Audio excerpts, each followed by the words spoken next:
Muita gente hoje repete aos quatro ventos que alcoólatras são pessoas sem caráter. Alcoólatras são pessoas preguiçosas, safadas e que fazem isso só para incomodar ou só para tirar benefício próprio, para passar a perna nos outros.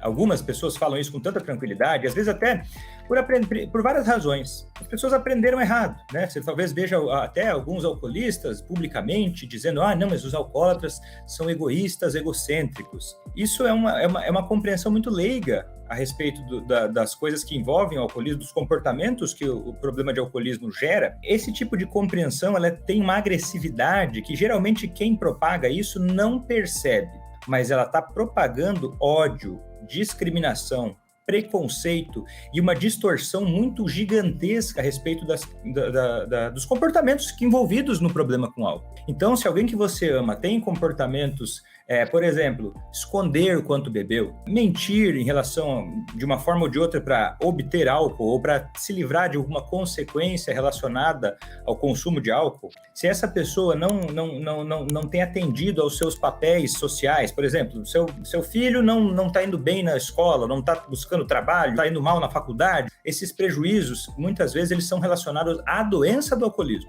ao problema com álcool. E aí, essa pessoa vai tendo esse desempenho pior, vai tendo esse comportamento mais prejudicial ou menos saudável, vamos dizer assim, no seu desempenho, ou até coisas maiores, né, de autocuidados, por conta desse problema com álcool. E aí, se a gente entender que isso é preguiça, que isso é falha de caráter, uma pessoa pode pensar isso e sentir raiva de si mesma ou do seu familiar. E isso vai gerar um comportamento como? Se você olha para alguém, pensa aqui comigo, se você olha para alguém e pensa que essa pessoa é mau caráter, uma pessoa que está tirando vantagem, como é que você vai tratar essa pessoa no dia a dia? Como é que você vai lidar com essa pessoa? Como é que você vai pensar a respeito dessa pessoa? A tendência é você ter mais revolta, mais raiva, menos disposição em ser colaborativo com essa pessoa. E o que acontece?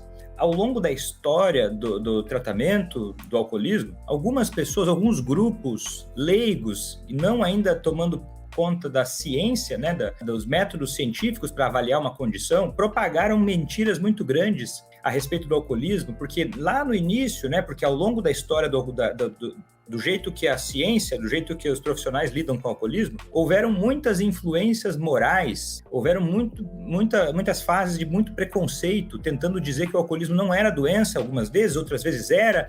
E aí, essa confusão toda gerava um tipo de tratamento para alcoolistas que era agressivo, confrontativo. Porque se você pensa que uma pessoa precisa ser corrigida, ou ela é uma aproveitadora, a ideia é que ela tenha que ser corrigida, e aí tratavam essas pessoas com muito confronto, né, com correções, com uma disciplina exagerada e muito distorcida, né? Uma coisa muito agressiva. E quando uma pessoa é tratada dessa forma, como é que ela tende a reagir? Imagina que você chega na padaria e vai comprar um pão. E aí você, meio distraidamente, lá deu R$1,25. Você foi lá e deu R$1,10. Aí o caixa da padaria olha para você e acha que você tá querendo enganar ele, acha que você tá querendo passar a perna dele, e ele olha pra você e fala: tá errado esse troco aqui, hein? Você tá querendo me enganar? Como é que você responderia? Você, distraidamente, deu uma moeda a menos. Como é que você responderia? Eu imagino que você responderia com um pouco menos de colaboração do que se fosse uma gentileza que você tivesse recebido.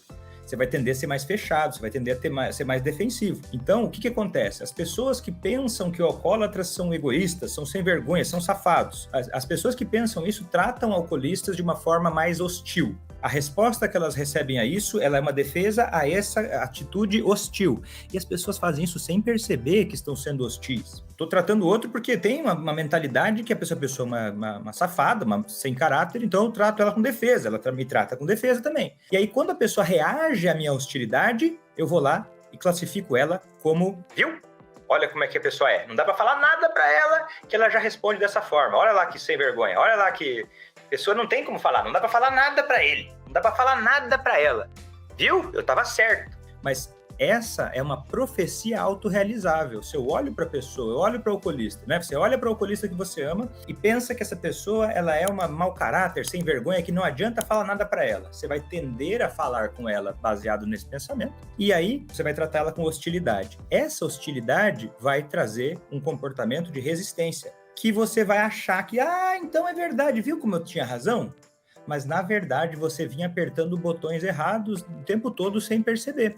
E aí, quando você está fazendo isso, você não consegue enxergar que a coisa pode ser diferente. Porque, muitas vezes, o jeito que você está lidando com a pessoa não está no teu radar.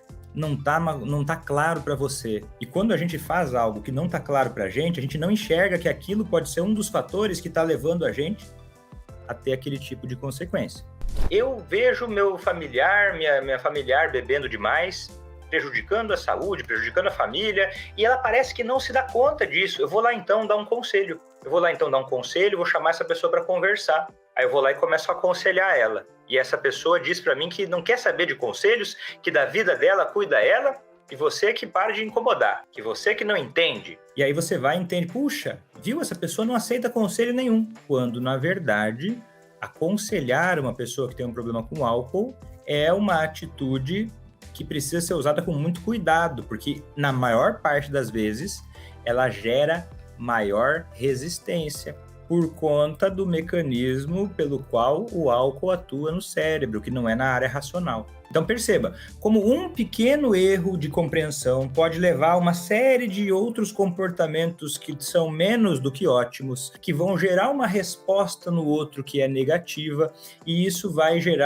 confirmar para mim uma coisa que estava errada. E aí, por não entender esse processo, eu começo a acreditar que eu não tenho o que fazer para que essa pessoa pare de beber. Eu começo a acreditar em mentiras, em informações falsas do tipo, essa pessoa precisa, então, se ferrar mais e seguir ao próprio destino para que um dia um milagre ou uma tragédia leve essa pessoa a parar de beber. Ou pior ainda, você pode acreditar que para nutrir uma relação com essa pessoa, você tem que aguentar isso até que aconteça alguma coisa diferente. E aí vem uma série de outras, culpa, medo, vergonha, raiva, tudo isso baseado num erro de compreensão pequeno lá no início, que vai levando talvez a anos de sofrimento para todos os envolvidos. E isso gera uma dinâmica em que a pessoa se sente um bode expiatório, ela está sendo. Ela começa a ser muito fácil isso acontecer. Quando você envolve tempo em cima disso e estresse, essa pessoa passa a ser, porque muitas vezes ela está errada, ela passa a ser considerada por padrão, no modo padrão,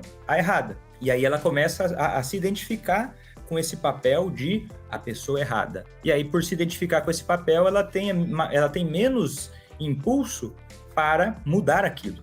Tem inúmeras pesquisas que eu poderia citar a respeito disso. Eu vou citar a mais compreensível, talvez, para você.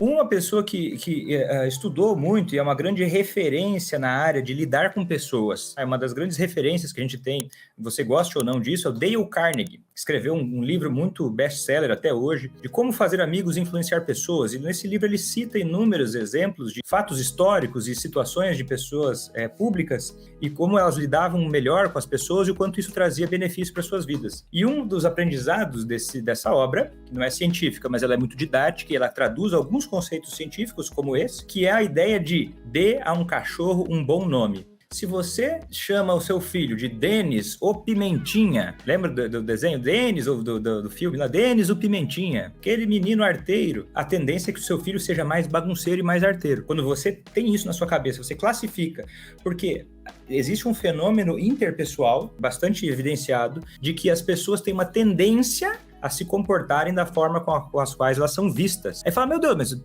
que negócio é esse? É um magnetismo? Como é que a pessoa sabe como ela está sendo vista? Não é que ela sabe, mas é porque a pessoa que vê o outro de uma determinada forma, ela sem querer, às vezes até numa coisa muito sutil, ela vai influenciando o outro a se comportar daquela forma, para confirmar a própria crença. A gente tem muito disso. O ser humano, ele é muito irresponsável na hora de, muitas vezes, né, se deixar no automático, a gente tem um processo automático muito irresponsável na hora de adotar uma crença. Acredito numa coisa com uma pequena evidência, mas aí na hora de quebrar essa crença para adaptar isso à realidade, a gente tende a se agarrar demais nisso, porque a gente confunde, achando que a nossa crença é nós mesmos. Então, se eu tiver que mudar de ideia, eu começo a me sentir mal, o que é uma doideira, né? Então, quando você pensa que o alcoolista é uma pessoa que é negativa, é safada, é errada, você tende a criar o quê?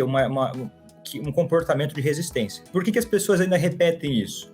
Por uma distorção seletiva, de alguma forma ou de outra, vê um alcoolista mentindo, acha que todo mundo também mente, todo alcoolista mente. É um preconceito muito grande isso. As pessoas confundem fenômenos psicológicos normais. Por exemplo, esse padrão de resposta a uma crença que a gente tem, ele é um fenômeno chamado de profecia autorrealizável. Essa resistência que a pessoa tem quando a gente aconselha é chamado de reatância psicológica. Então, existem vários fenômenos que levam a esse padrão ser naturalmente assim.